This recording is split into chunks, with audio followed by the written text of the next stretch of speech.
الحمد لله رب العالمين والعاقبة للمتقين والصلاة والسلام على أشرف الأنبياء والمرسلين وعلى آله وأصحابه أجمعين أما بعد.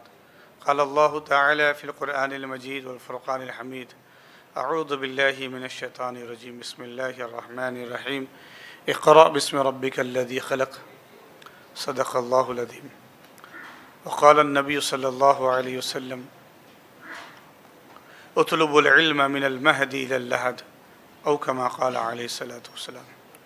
درود پاک پڑھ. اللہم صلی علی سیدنا و نبینا و مولانا محمد نبی الأمی وعلی آلہ و اصحابہ وبارک وسلم.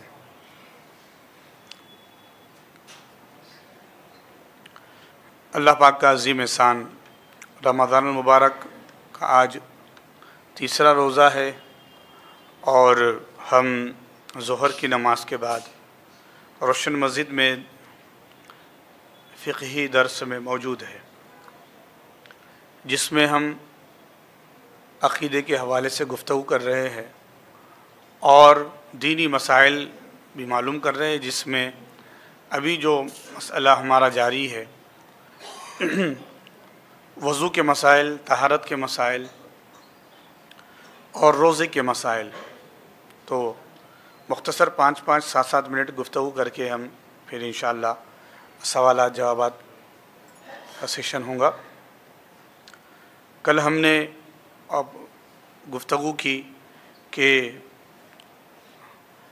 ایمان کیا ہوتا ہے، مومن کسے کہتے ہیں، اور اسی کے ساتھ ساتھ ایمان مجمل و ایمان مفصل یہ کیا ہے. تو اللہ کے پاس سے آئی ہوئی تمام چیزوں کا اجمالی طور پر تصدیق و اقرار کرنا ایمان مجمل ہے، اور تفصیل سے ایک چیز کی تصدیق اور اقرار کرنا ایمان مفصل ہے. مجمل اجمال اور تفصیل وضاحت کے ساتھ.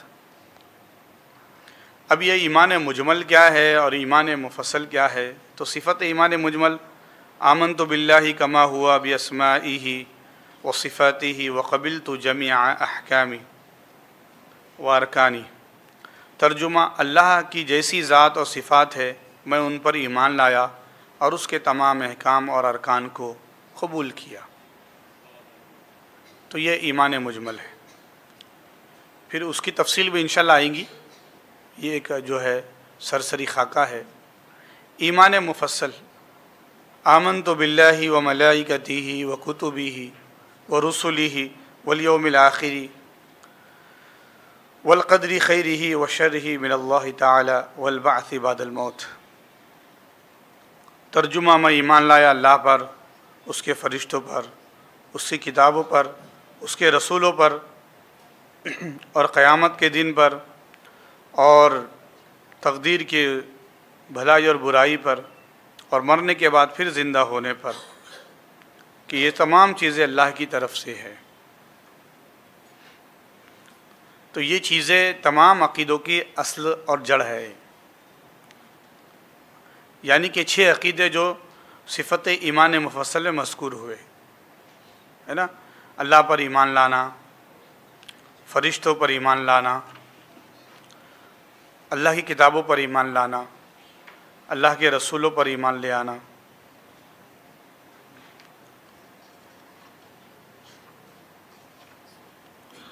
آخرت پر ایمان لانا، مرنے کے بعد اٹھائے جانے پر ایمان لانا، اور اسی طریقے سے تقدیر پر ایمان لانا. یہ 6 چیزیں ہیں جو عقیدے کی اصل ہے اور جڑ ہے.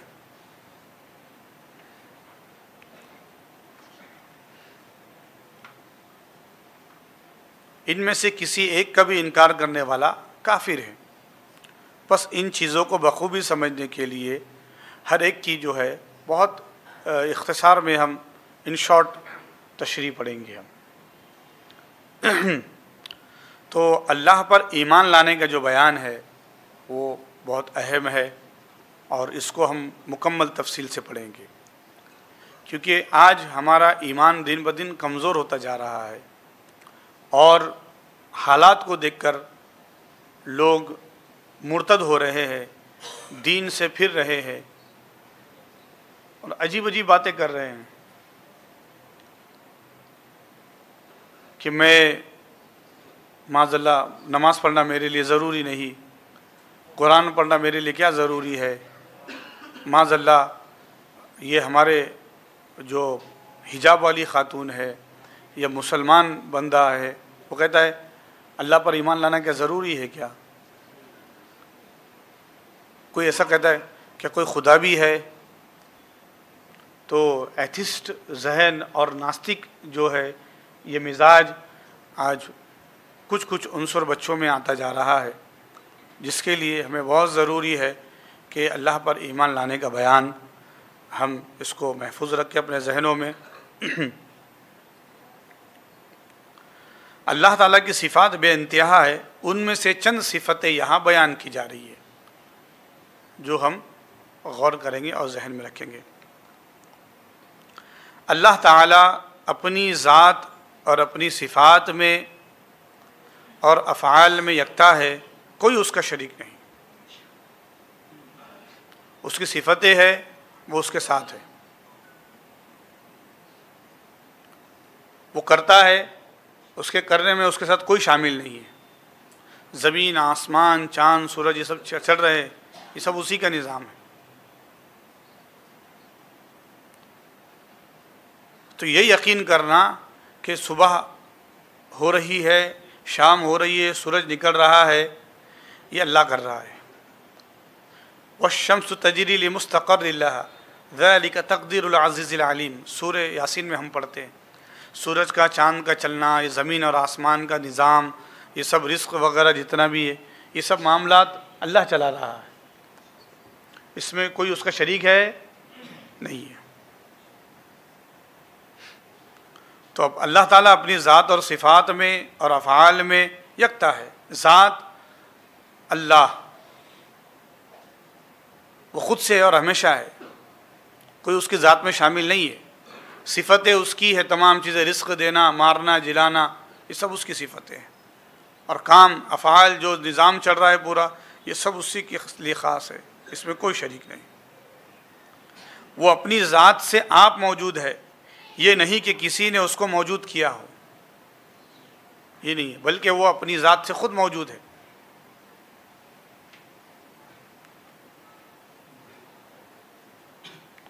قدیم ہے یعنی ہمیشہ سے ہے اور ہمیشہ رہیں گا، ہمیشہ سے ہے اور ہمیشہ رہیں گا۔ اب کب سے ہے، وہ کب بھی کب نہیں تھا، وہ جب سے ہے، اور کب تک رہے گا، وقت وغیرہ یہ تمام چیزیں، اس کا تعین، اس کی مقدار ہم نہیں لا سکتے۔ وہ ہمیشہ ہے اور ہمیشہ اس کی ذات ہے۔ اس کے جتنے اسما، اللہ تعالیٰ کی جس قدر نام اور صفات شریعت سے ثابت ہے اسی پر اکتفا کرنا چاہیے۔ اپنے قیاس سے کوئی نام یا صفت قرار دینا جائز نہیں۔ تو سب قدیم ہیں اور اس کی ذات میں ہمیشہ سے موجود ہے اور ہمیشہ رہیں گے، ہے نا؟ جیسے کہ اللہ کی ایک صفت ہے نصر، اللہ کی ایک صفت ہے ناصر، مدد کرنے والا۔ تو کل بھی اس کی مدد بدر میں تھی، حنین میں تھی، تبوک میں تھی، احد میں تھی، اس کی مدد کربلا میں تھی، اور آج بھی اس کی مدد فلسطین میں ہے۔ ایسا نہیں کہ معاذ اللہ اس کی مدد ختم ہو گئی، اس کی مدد جاری ہے۔ پرسوں ایک وفد آیا تھا نارتھ سے، تمل ناڈو سے، وہ لوگ پادری تھے، تو مجھ سے کچھ انٹریکشن کر رہے تھے اسلام کے بارے میں۔ تو انہوں نے مجھ سے کہا کہ جب تمہارا خدا سچ ہے اور تم یقین کرتے ہو اپنے خدا پر، تو شام اور سیریا میں جو حالت ہے اور آج فلسطین میں جو حالت ہے، تو تمہارے خدا کی مدد کیوں نہیں آتی؟ تو میں نے سب سے پہلے جواب یہ دیا، عیسیٰ علیہ السلام کا جو خدا ہے اس سے الگ خدا ہے ہمارا، جو عیسیٰ علیہ السلام کا خدا ہے وہی ہمارا خدا ہے۔ اب اس کی مدد نہیں آ رہی ہے کہ ایسا نہیں ہے، اس کی مدد نہیں آ رہی ہے، اس کی مدد ہے، تبھی تو ان کا ایمان مضبوط ہے، اور اہل فلسطین کے ایمان کو دیکھ کر آج مغرب دنیا اسلام قبول کر رہی ہے۔ ان میں یقین کی طاقت کس نے دی؟ آج وہ علاقے میں جو وسط ایشیا ہے یا دیگر فلسطین وغیرہ علاقے میں وہ سخت سردی ہے، ان لوگوں کو کھانے کے لیے سحری کا انتظام نہیں ہے، افطار کے لیے کھانے کا انتظام نہیں ہے۔ اچھا 1 2 5 نہیں ہے، وہ لاکھوں میں لوگ ہیں، پھر بھی انہوں نے نماز کا اہتمام کیا، پھر بھی وہ روزوں کا اہتمام کر رہے ہیں۔ ان لوگوں کے ایمان کو دیکھ کر تو ہمیں اور ایمان کی مضبوطی ہو رہی ہے، ان کا یقین دیکھ کر۔ آج ہم تھوڑا دھوپ میں نکل رہے تو ہمارا حلق سوکھ جا رہا ہے، تو ہم بول رہے بہت گرمی کے روزے ہیں۔ ان لوگوں کے روزے کیسے، نہ سحری کر رہے نہ افطار کر رہے وہ لوگ۔ اچھا یہی حال ان کا گرمی کے روزوں کا بھی ہے۔ تو یہ جو یقین کی دولت اللہ نے دی ہے، یہ بھی مدد ہے ان پر، اللہ کی مدد ہے۔ تو ایسا نہیں ہے معاذ اللہ کہ اللہ کی مدد کل تک تھی اور اب اللہ کی مدد نہیں ہے۔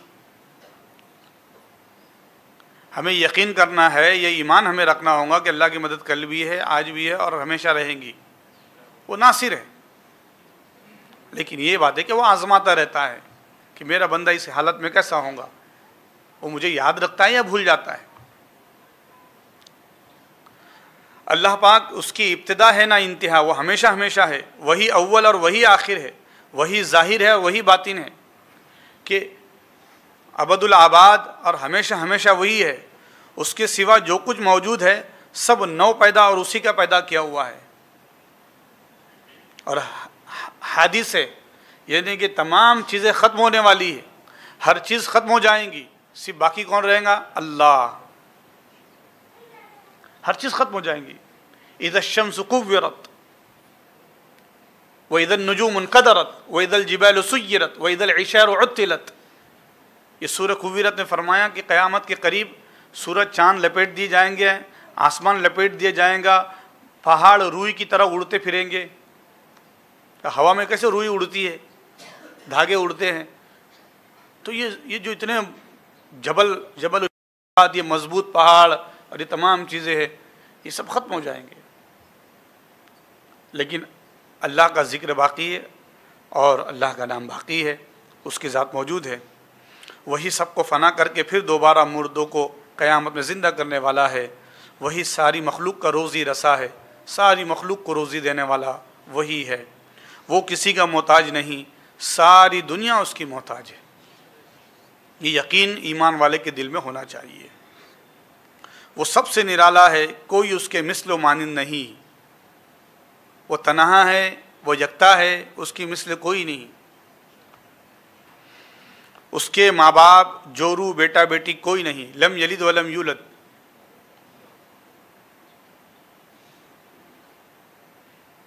وہ جسم اور صفات جسم، کھانے پینے سونے وغیرہ سے پاک ہے، اسی طرح مکان زمان وغیرہ سے پاک ہے۔ اسی لیے بزرگوں نے ذکر کیا، یہ نہیں بولنا چاہیے کہ اوپر والا، اشارہ بھی نہیں کرنا چاہیے، فقہا نے منع کیا ہے۔ ہم اللہ کے لیے حد متعین کر رہے کہ اوپر رہتا ہو، وہ تو ہر جگہ ہے۔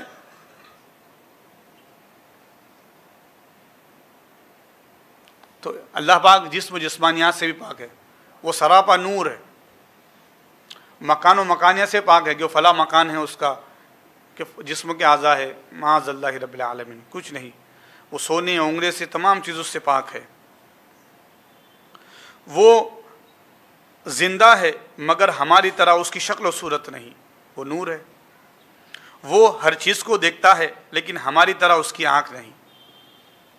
وہ ہر آواز کو سنتا ہے مگر ہماری طرح اس کے کان نہیں۔ وہ کلام فرماتا ہے لیکن ہماری طرح اس کا منہ نہیں، زبان نہیں۔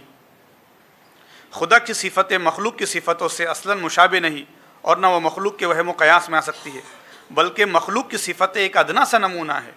ان کے ذریعے سے خدا کی اعلیٰ صفتوں کو بقدر امکان معلوم کرنے میں مدد مل سکتی ہے۔ بس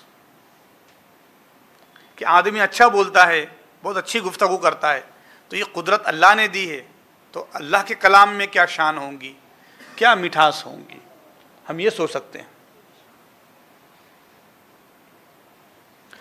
ہر چیز پر اس کی قدرت ہے، جو چاہتا ہے کرتا ہے، ہر چیز اس کے ارادے سے ہوتی ہے اور کوئی اس کے ارادے کو روک نہیں سکتا۔ وَإِذَا أَرَادَ شَيْئًا أَن يَقُولَ لَهُ كُن فَيَكُونُ، جب وہ کسی چیز کا ارادہ کرتا ہے اور کہتا ہے کہ ہو جا تو وہ ہو جاتی ہے۔ ہم ارادہ کرے ہو بھی سکتا نہیں بھی ہو سکتا، لیکن وہ خالق کا ارادہ ہے، وہ ارادہ کرے کہ زمین کی طرح بچھونا بچھ جائے تو کہے کن ہو جا، تو یہ زمین جو کروڑوں اربوں وزنی اور میلوں پر ہے، اور یہ سمندر سمائے ہوئے ہے اپنے اوپر، اور یہ آسمان کا شامیانہ ہے، اس نے کہا ہو جا، ہو جاتا ہے۔ ہر چیز کا اس کو علم ہے، خواہ دلوں کے اندر ہو یا زمین کے نیچے یا جہاں کہیں ہو، سب کا علم اللہ کو ہے۔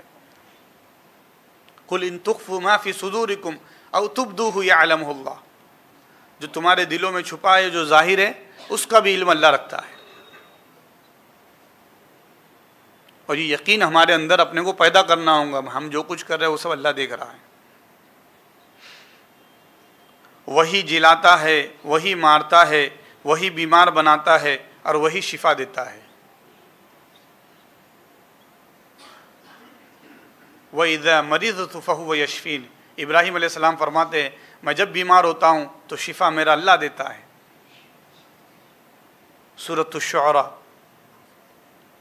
تو یقین ہونا چاہیے ہمیں کہ جب مرض ہوا ہے تو شفا اللہ دے گا۔ ہاں، میں بسم اللہ بول کر گولی کھا لیتا ہوں، میں ڈاکٹر کے پاس چلا جاتا ہوں، یہ اسباب ہے، آپ اس سے درگزر نہیں کر سکتے، تو یہ اسباب ہے۔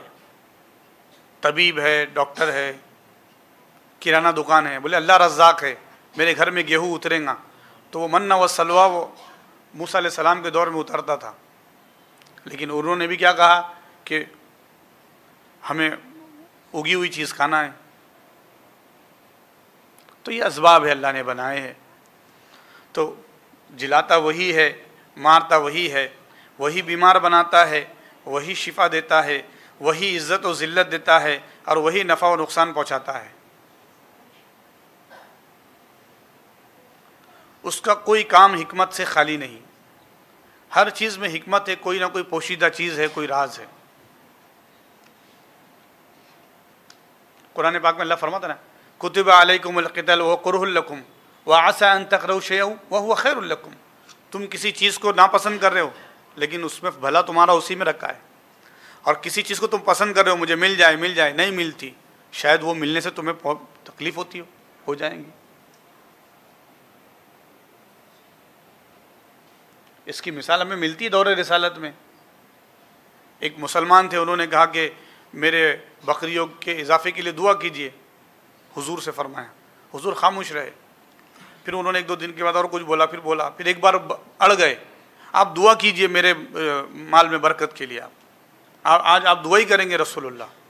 حضور نے دعا کی کہ اللہ پاک ان کے تجارت میں برکت دے۔ اتنی برکت ہوئی کہ عرب میں سب سے زیادہ بکریاں انہی کی، سب سے زیادہ مینڈے انہی کی۔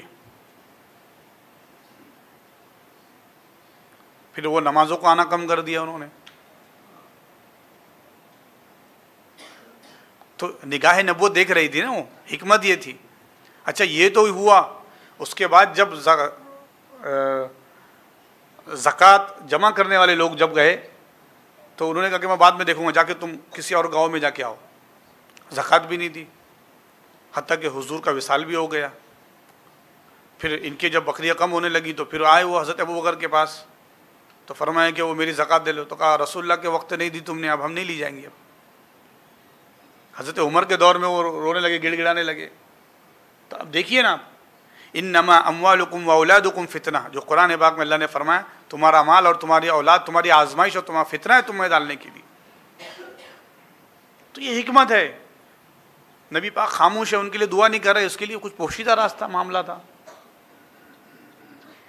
تو کوئی بھی کام اللہ کا حکمت سے خالی نہیں ہوتا ہے، اس لیے اللہ کی کیا مصلحت ہے ہم خاموش ہو جائے۔ ہم کوشش کرتے رہتے، ادھر سے کر ادھر سے کر ادھر سے کر، سب جگہ سے کوشش کرتے اور پھر ٹیڑھا ہو جاتا، کیا اتنی محنت کرے، وہ نہیں ہو رہا تھا، آپ بلا وجہ بہت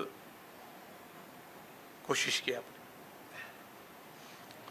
اللہ پاک سب کا مالک اور نگہبان ہے اور سب بادشاہوں کا بادشاہ ہے۔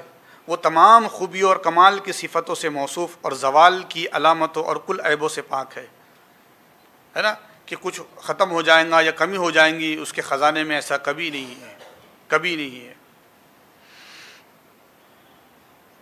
پرستش اور عبادت کا مستحق صرف وہی ایک ہے، جل جلالہ ہے۔ ورشپ، عبادت، پرستش صرف اللہ کی جائیں گی، صرف اللہ کی۔ قل یا ایھا الکافرون لا اعبد ما تعبدون، ہے نا، کیا فرمایا؟ یا اے کافرو لا اعبد ما تعبدون، میں عبادت نہیں کروں گا جس کی تم پرستش کرتے ہو، پوجا کرتے ہو۔ لکم دینکم ولی دین، میرا دین میرے لیے، تمہارا دین تمہارے لیے۔ تو اللہ کی عبادت خاص ہے، وہی خدا ہے، عبادت صرف اسی کی ہے، اس کے علاوہ کسی کی عبادت نہیں۔ کوئی بولے کہ نہیں وہ خالی دکھاوا کرنا، نہیں بابا نہیں، لکم دینکم ولی دین، کوئی کمپرمائز نہیں۔ صحابہ نے بڑی عظیمت اختیار کی، ان کو کھولتے ہوئے تیل میں ڈال دیا گیا، آرے سے کاٹ دیا گیا، شہید کیا گیا ان کو، لیکن وہ کبھی ایمان سے متزلزل نہیں ہوئے۔ تو ہمیں بھی اللہ کی ذات پر یقین رکھنا ہے، ایمان رکھنا ہے۔ اب کوئی کہتا ہے اللہ نظر نہیں آتا تو اس کو کیسے مانے؟ تو رسول اللہ نے بتایا، ہمیں حدیث میں بتایا، قرآن ہے ہمارے سامنے، مانے اس کو۔ کوئی کہتا ہے بغیر دیکھے کیسے ماننا؟ تو تم نے ہوا کو کیسے مان لیا؟ ہوا کو مانا کہ نہیں مانا آپ نے؟ ہوا ہے، آکسیجن ہے، عمل تنفس ہے، اس کے بغیر چارہ نہیں ہے، لیکن کبھی دیکھا ہے کیا آپ نے؟ کیا رنگ ہے اس کی؟ ہوا کا رنگ کیا ہے؟ تو ایک اللہ کی ایک مخلوق ہے ہوا، اس مخلوق کو دیکھ نہیں سکتے تو خالق کا نظارہ کیسے کرو گے؟ ہاں یقیناً اس کے عجائبات کا نظارہ ہم کر سکتے کہ ہر انسان کے لیے اس نے ضروری رکھ دیا کہ عمل تنفس اور آکسیجن کے بغیر نہیں رہ سکتا، لیکن دیکھ بھی نہیں سکتا۔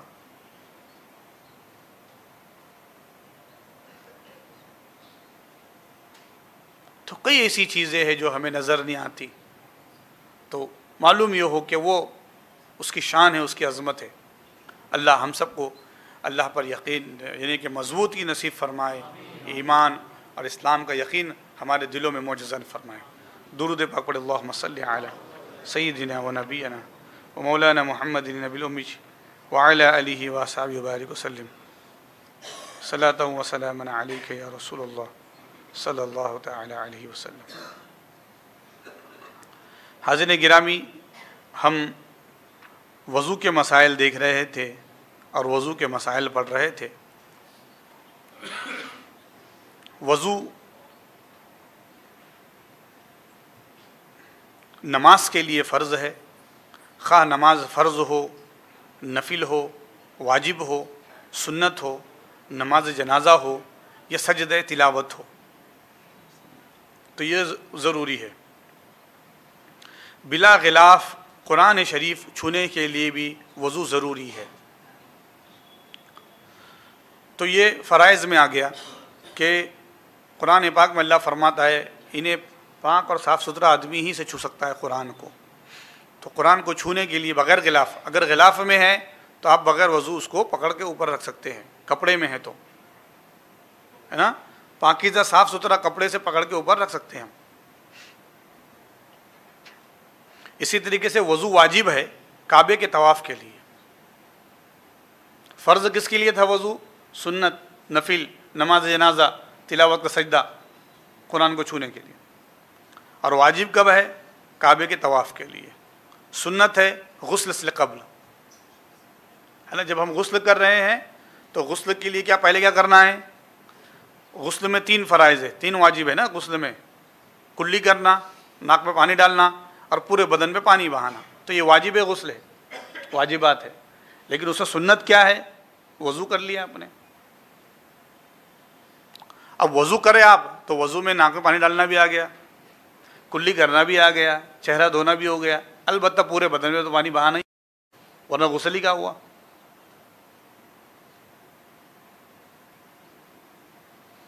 تو کوئی آن لائن ہمارا کسی جو ہے درس دیکھ کر سوال کیا تھا کہ اگر کوئی غسل خانے سے اگر نکل گیا ہے تو اب اس کو واپس وضو کرنے کی ضرورت ہوگی کیا؟ تو اس نے اگر وضو کر لیا ہے تو اب پھر اسے اور وضو کرنے کی ضرورت نہیں ہے، گرچہ کہ وہ برہنہ تھا حمام میں، لیکن اس نے وضو کر لیا ہے، اور باہر آ کر یا حمام میں کپڑے پہنا، اس نے اپنے روم میں کپڑے پہنا ہے، اس نے یا کپڑے تبدیل کیا ہے، اب وہ اسی غسل اور وضو سے وہ نماز بھی ادا کر سکتا ہے، قرآن پڑھ سکتا ہے، نفل پڑھ سکتا ہے۔ وضو مستحب ہے، کس چیز کے لیے؟ ثواب ہے، اذان اور اقامت کے لیے، خطبہ پڑھتے وقت، خواہ خطبہ جمعہ ہو یا عیدین و نکاح، دین کی کتابیں چھوتے وقت، جو دینی کتابیں ہیں ان کو چھوتے وقت مستحب ہے، نبی کریم صلی اللہ علیہ وسلم کے روضہ منورہ کی زیارت کے وقت، میت کو غسل دینے کے بعد، حیض یا نفاس والی عورت کو ہر نماز کے وقت مستحب ہے۔ کل ہمارے ایک بھائی نے سوال کیا کہ مولانا آپ نے بتایا کہ وہ ناپاکی میں سحری کر سکتے کیا؟ تو میں نے کہا تھا کہ وضو کر لے، اگر غسل کے لیے وقت نہیں ہے تو تھوڑا صفائی ہوتی ہے، اہتمام ہوتا ہے۔ تو ہم یہ غور کریں کہ حیض یا نفاس والی عورت کو ہر نماز کے وقت وضو کرنا ہے، مستحب ہے، نہیں کرے تو کوئی حرج نہیں، لیکن ثواب ملے گا۔ غسل کی حاجت والے کو کھانے پینے کے لیے جمعہ سے قبل، غسل کی حاجت والے کو کھانے پینے سے پہلے، یہ صفائی ہے نا، کلینینس ہے۔ کوئی شخص ہے وہ رات میں ہم بستری کیا، پھر دوبارہ اس کا ارادہ ہوا کرنے کا، وضو کر لے اور پھر دوبارہ جو ہے وہ مجامعت کرے۔ اس سے کیا ہے؟ صفائی ہوں گی، روحانیت کی بھی صفائی ہوں گی، اور پھر کراہت نہیں ہوں گی آدمی کو کسی اور بھی چیز میں۔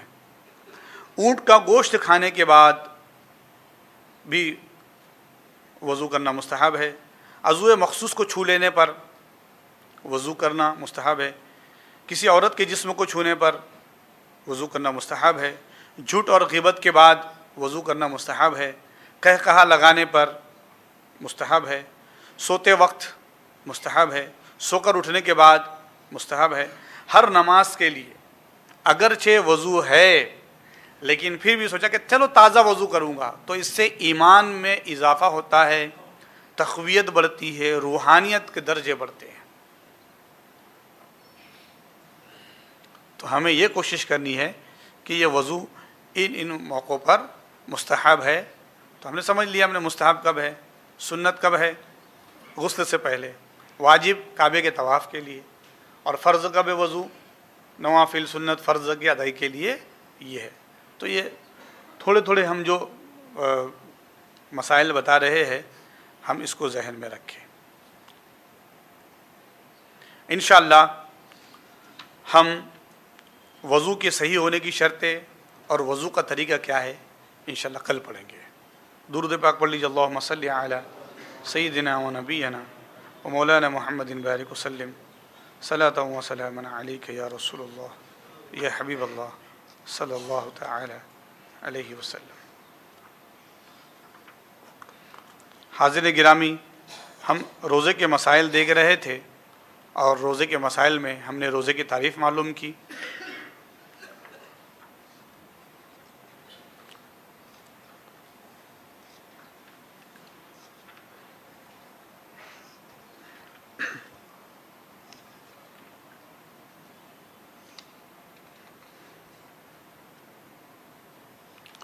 روزہ کیا ہے ہم نے یہ بھی معلوم کیا کہ صبح صادق سے غروب آفتاب تک بنیت عبادت، کھانے پینے اور جماع سے باز رہنے کا نام روزہ ہے۔ اب روزہ فرض معین کون سا ہے؟ رمضان کے روزے، اور فرض غیر معین ماہ رمضان کے قضا کے روزے آپ کبھی بھی رکھ سکتے. بیمار تھا یا کوئی تکلیف تھی یا خواتین ایسے شرعی معاملات میں تھے کہ جو روزے نہیں رکھ سکتے تھے، تو اب وہ کیا کرے، رمضان کے علاوہ اب معین نہیں ہے، اب پورے آنے والے رمضان سے پہلے کہ کسی بھی دنوں میں وہ روزہ رکھ سکتے ہیں. لیکن وہ ایاموں کو چھوڑ کر جن دنوں میں روزہ رکھنا منع ہے. کون سے ایام ہے وہ؟ ایک تو عید الفطر کا دن ہے، اور 4 دن جو ہے وہ ایام تشریق اس کے عید الاضحیٰ کے، بقرعید کے 4 دن 10 11 12 13. اس کے علاوہ پھر آدمی کبھی بھی روزہ رکھ سکتا ہے، ادا کر سکتا ہے. واجب معین، نظر معین کے روزے، یعنی کسی خاص دن یا تاریخ میں روزہ رکھنے کی منت مانی تو اسی دن یا تاریخ روزہ رکھنا واجب ہے کہ اے اللہ میرا یہ کام بن گیا تو میں تیرے لیے 13 تاریخ کا روزہ رکھوں گا. اب یہ معین کر دیا.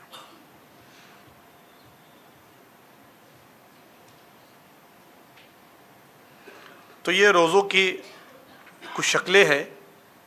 روزے کا واجب ہونے کی شرطیں اور روزے کا حکم کیا ہے کہ ماہ رمضان کا روزہ ہر مسلمان عاقل بالغ پر فرض عین ہے، مرد ہو خواہ عورت ہو، بشرط کہ عورت حیض و نفاس سے خالی ہو. تو یہ ہر مسلمان عقل مند بالغ مرد پر فرض ہے، عورت پر فرض ہے. روزے کا انکار کرنے والا کہ یہ روزہ کیا ہے، یہ بھوکا رہنا ہے، میں اس فرض کو نہیں مانتا، وہ منکر ہے، کافر ہے. اور روزے کا بلا عذر ترک کرنے والا سخت گنہگار اور فاسق ہے. کوئی عذر نہیں ہے، نہ بیماری ہے، نہ کوئی سفر ہے، نہ کچھ ہے، پھر بھی روزہ نہیں رکھ رہا، تو وہ سخت گنہگار ہے اور فاسق ہے. فاسق کسے کہتے ہیں؟ جس کی گواہی قبول نہیں ہوتی، جس کے بہت سارے معاملات شہادت قبول نہیں کی جاتی، اس کو فاسق کہتے ہیں. روزہ واجب ہونے کی شرطیں. روزے کی واجب ہونے کی شرطیں یہ: نمبر 1 مسلمان ہونا، کافر پر روزہ واجب نہیں. نمبر 2 عقل مند ہونا، مجنون پاگل پر روزہ واجب نہیں. نمبر 3 بالغ ہونا، نابالغ پر روزہ واجب نہیں. نابالغ پر اگرچہ روزہ فرض نہیں لیکن عادت ہونے کے لیے حسب طاقت روزہ رکھوائے تو کوئی حرج نہیں ہے. بچوں کی روزہ کشائی کرتے ہیں، روزہ کشائی کیے، بچے روزے رکھ رہے ہیں، تو بچہ اگر بالغ نہیں ہے پھر بھی وہ روزہ رکھ رہا ہے تو وہ اس کو طاقت کے لیے کہ ماشاءاللہ اس کو آج نہیں تو کل عادت ہو جائیں گی، تاکہ اسلام کے فرائض وغیرہ سے اس کی واقفیت ہو. روزہ صحیح ہونے کی شرطیں: عورت کا حیض و نفاس سے خالی ہونا، حیض و نفاس والی عورتوں کا روزہ صحیح نہیں ہے. نیت یعنی دل سے روزے کا قصد کرنا، اگر تمام دن کھائے پیے نہیں لیکن نیت نہ کرے تو روزہ نہ ہوگا. تو اس لیے نیت ہونا چاہیے کہ میں روزہ رکھ رہا ہوں، ہے نا. اب نیت ہی ہوتی ہے. کوئی دیکھیں گے ذرا کیسا موسم رہتا، رکھوں گا نہیں تو نہیں رکھوں گا، تو نیت ہی کہا ہوئی اس کی، سوچ رہا نہیں. اس لیے فقہ نے کیا بتائے کہ زوال سے پہلے چاشت کے وقت میں تو بھی نیت کر لے. سحری کر لیا تھا لیکن کہ کیا کروں، میں میرا سفر بھی ہے، سفر کو جانا ہے مجھے، اس لیے فقہ نے یہ بتایا ہے کہ اگر سحری سے پہلے اگر سفر کیا تو ٹھیک ہے، روزہ پھر وہ نہ رکھے. 92 کلومیٹر کے آگے جا رہا ہے، اور اگر 92 کلومیٹر کے بعد جا رہا ہے لیکن پھر بھی کب جا رہا ہے، سحری کرنے کے بعد، تو پھر وہ فقہ نے یہ کہا ہے کہ پھر روزہ رکھ لے. اللہ ہم سب کو نیک توفیق عطا فرمائے.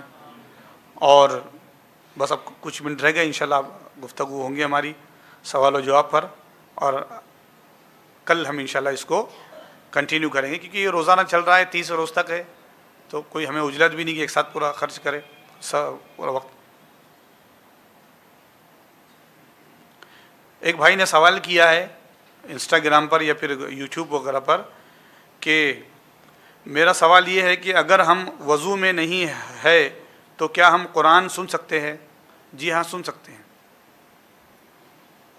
اور علماء نے یہ تک اجازت دی ہے کہ اگر آپ پاک ہے اور کسی وجہ سے آپ ایسی جگہ پہ کہ جہاں وضو کرنے جانے میں تکلیف ہے، آفس وغیرہ میں کہیں ہے، اور آپ کے پاس موبائل موجود ہے تو موبائل میں قرآن اوپن کر کے پڑھ بھی سکتے ہیں آپ.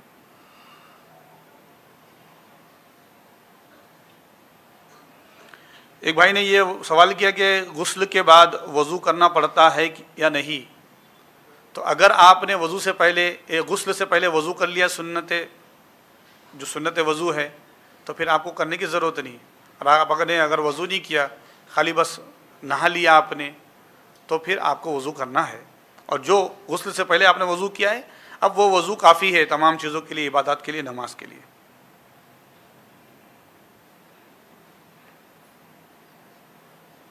اگر وضو کرنے سے پہلے کوئی دعا یا تسمیہ نہیں پڑا تو کیا وضو ہو جائے گا؟ ہو جائے گا وضو، ہے نا. دل سے ارادہ تھا، آپ نے ارادہ کر لیا ہے، آپ نے وضو کر لیا ہے، ہو جائے گا.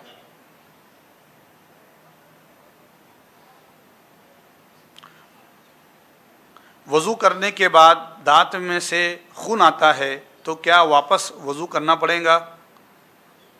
جی، تو وضو کرنے کے بعد اگر دانت میں سے خون آتا ہے تو تھوک کے دیکھے. اگر تھوکنے میں خون کا غلبہ زیادہ ہو، پورا سرخ دکھ رہا ہے تھوک، تو پھر آپ کو پھر کلی کرنا ہے، وضو کرنا ہے. اور اگر غلبہ نہیں ہے اس کا تو اس کا مطلب آپ کا وضو ہے. خون کا غلبہ نہیں ہے تو محسوس ہو رہا ہے آپ کو منہ میں تو آپ تھوک دیں اس کو. نگلنا نہیں ہے اس لیے کہ خون ہے. اور حالت روزہ میں تو نگل لی اگر اور ہم نے خون کا اثر محسوس کی حلق میں تو فقہا نے کہا کہ روزہ جاتا رہا.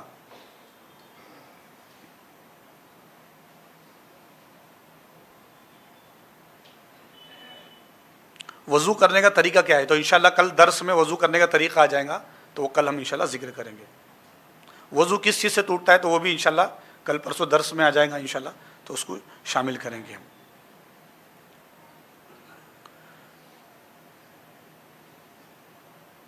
ایک بھائی کا یہ سوال ہے، میں آئی ٹی سیکٹر میں ہوں اور میرے پاس انشورنس کا پروسیس ہے تو میری سیلری حلال ہے یا حرام ہے؟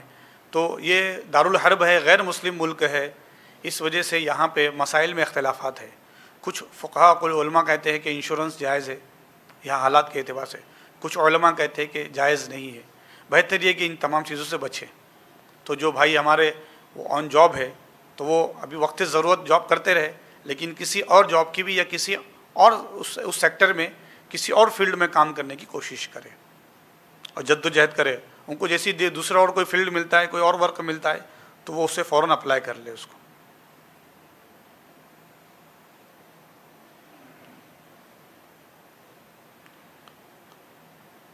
اور کچھ سوالات ہیں انشاءاللہ ہم اس کو کل کنٹینیو کریں گے، کل لیں گے انشاءاللہ، کیونکہ بہت بڑی لسٹ آنے لگی ہے سوالات کی تو پھر وقت بھی طویل ہے. اور پھر حق تو یہ ہے کہ آپ لوگوں کا زیادہ حق ہے، آپ لوگ موجود ہیں درس میں تو آپ کے سوالات جوابات کا حق زیادہ ہے. ورنہ بولیں گے مولانا آف لائن رہ کے آن لائن والوں کو زیادہ جواب دے رہے اور ہم کو سامنے جواب نہیں دے رہے. اللہ پاک ہمیں شریعت کے احکامات کی پاسداری کرنے والا بنائے. کسی کے ذہن میں کوئی سوال ہو تو وہ پوچھے.